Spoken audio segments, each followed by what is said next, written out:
Hey, this is Rinky from Rinky Dick Reacts here, and this video is going to be a two-part series, which is going to be on the Walking Dead Destinies, and my, that is a amazing game.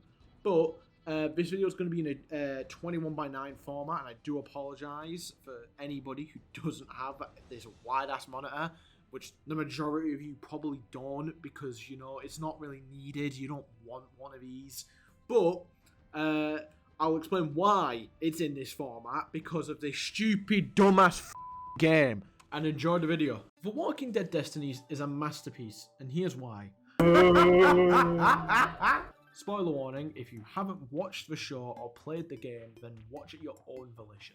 Charging a whole $31.99 for the game, which is surprising considering the game and the amount of content that is provided. As of editing this, the price has been increased to $39.99, which is, well, horrific. The Walking Dead Destinies is from the games company Game Mill Entertainment, the same people who made Rise of Kong, if you remember that absolute masterpiece.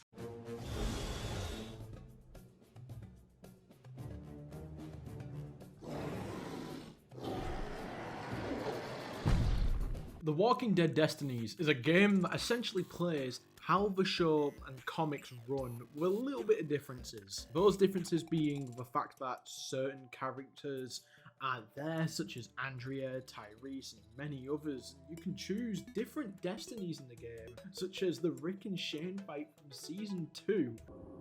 Who's walking back to the farm, Anthony? Oh, well, there we go. Easy. There's a lot of changes, so to speak.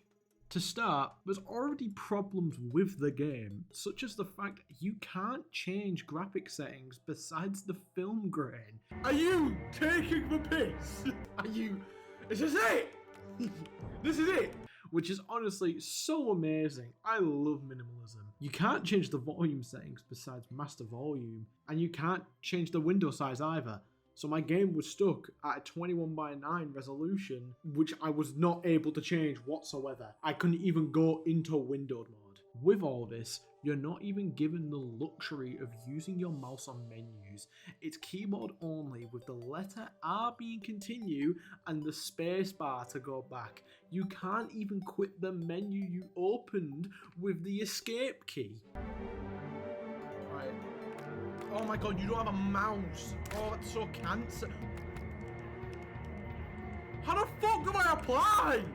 After starting the game, you pick up at where Rick wakes up in the hospital, but not showing why he was in the hospital or even telling you why until after the whole sequence with just a black screen and text.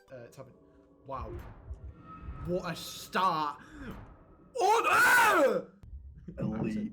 Sheriff's Deputy Rick Grimes was shot in the line of duty. His childhood partner Shane Walsh was at his side. You know what's really funny? Is the fact that they could have showed us that. Yeah, they also could have said that before we did this, not after. Immediately from starting, I noticed the camera controller movement was clunky, with the character being slightly left of the camera, which isn't necessarily bad, but it feels so weird with the controls. Oh, wow. Oh, you're running now, so you're fine. This game feels like a pile of shit, bro. I'm not gonna lie. After exiting your room, you're introduced to the worst mechanic in the game, which is the pushing of objects. You have to hold Q and then push it and then press Q again to release. Don't worry, this comes back a lot in the game. Right to the edge of. Brother. I keep clicking space because, you know, universal is the key. Come on now. You are also given the Instinct feature, which is used to concentrate, find items, and the way to go. However, this feature works half the time for finding the way to go. Where the fuck do I go? Round that car, you couldn't. The one you just, yeah, there, round there. How the fuck do I sprint? After stumbling your way to the nurse's office, you are given the first piece of healing in the game, which are painkillers, which for some reason magically heal Rick's gunshot wound and allow him to run around. After you went through the nurse's office, that's where you see the fateful "Don't Dead" open inside door, which after the cutscene of the zombies putting their hands through, they just disappear. Like, the room is completely empty. There's no one in there. There's nothing in there. There's nothing there anymore. They put the hands through and went, nah, this shit's ass.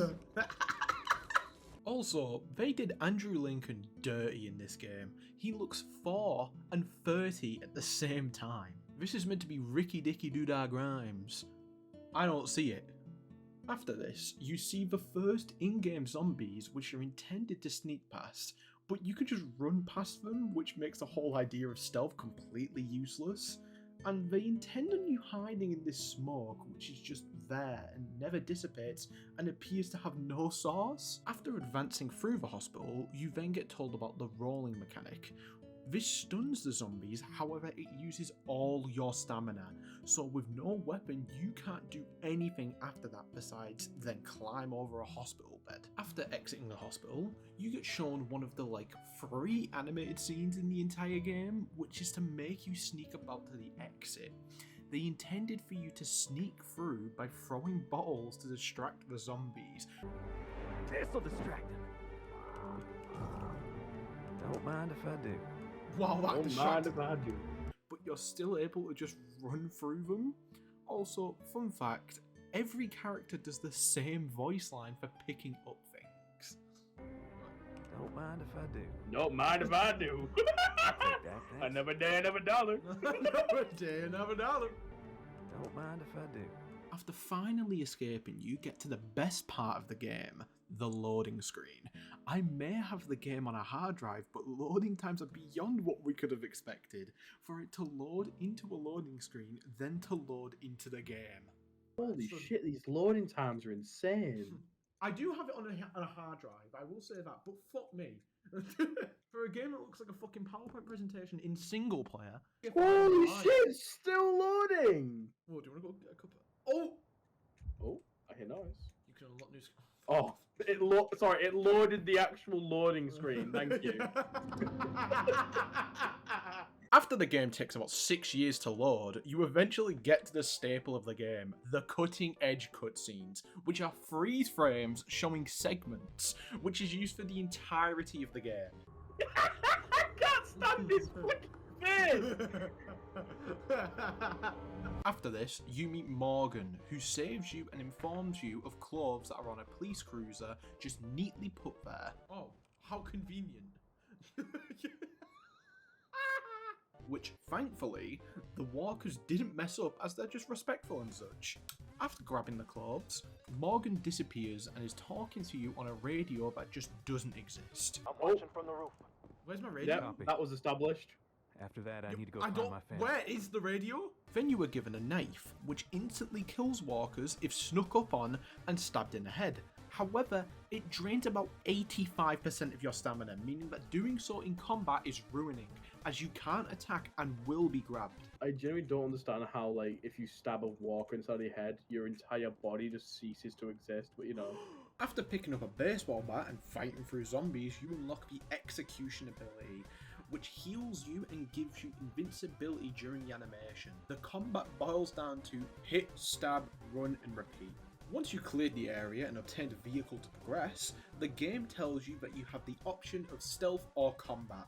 But none are good, as stealth is boring and slow and combat is the exact same, but you actually do something that somewhat impacts. Alongside the game's clunky mechanics, the actual map design is horrendous. It doesn't actively show you where to go, and there's multiple places that lead to dead ends, which is awful if there's nothing there to benefit you.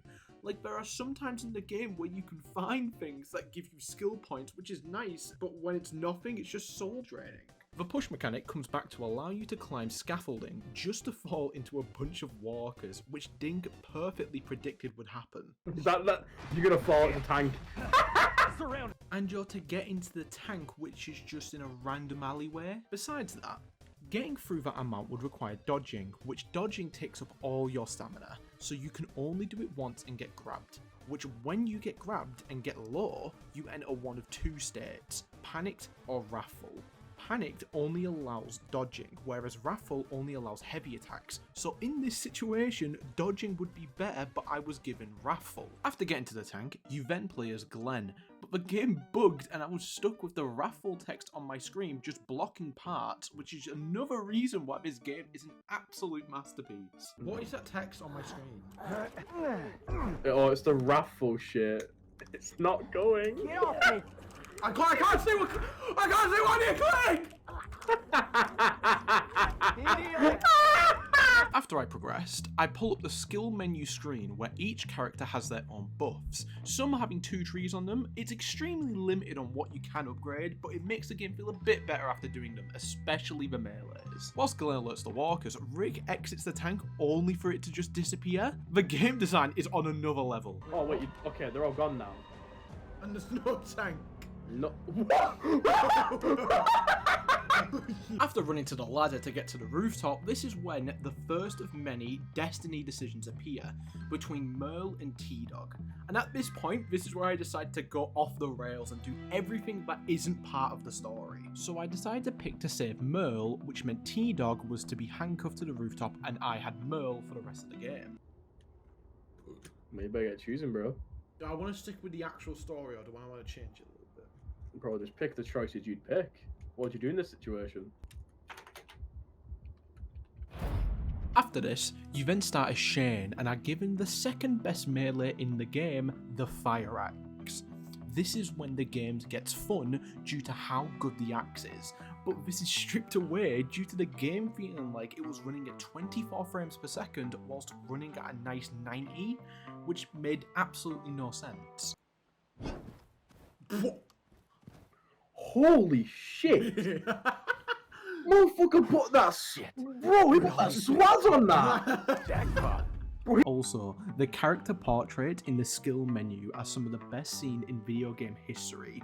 Just watch. No, Carol actually looks like a monkey. Look at her. She can take off with those things on the side of her head, bro. Look at her! She ain't hearing a who. She hearing every atom that's in every single fiber. Bro, she can hear thoughts. That's gonna be great! She could tell you that your heart's not pumping at its natural rate. You are then sneaking around trying to find fruit. Look, it's the thing that was mentioned earlier. You then come across a screaming walker which alerts everyone to your location. Not the best when it's stealth. Crap! What? Motherfucker, shut up. Holy shit. Fine.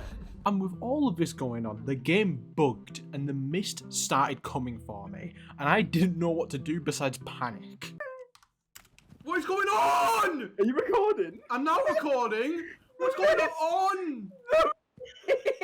Is it looking... Now when you're back after finding the fruit, it cuts to Rick, Glenn and the others coming back and then just cuts straight to the HQ where you decide missions, resolve conflicts, which is useless except for one time by the way, and talk to people, which is just redundant due to the dialogue being only one sentence. Thank you for watching part 1 of this video. I apologise for the long way, and the next episode will be released after a little bit as the upload schedule needs to be put back into place, and Dink is currently editing a video whilst this is being published, so stay tuned for that, and thank you for sticking around until the very end of the video, and I very much hope you enjoyed. And as always, in Rinky Dink React fashion, here's a TikTok for the end of the video. Thank you.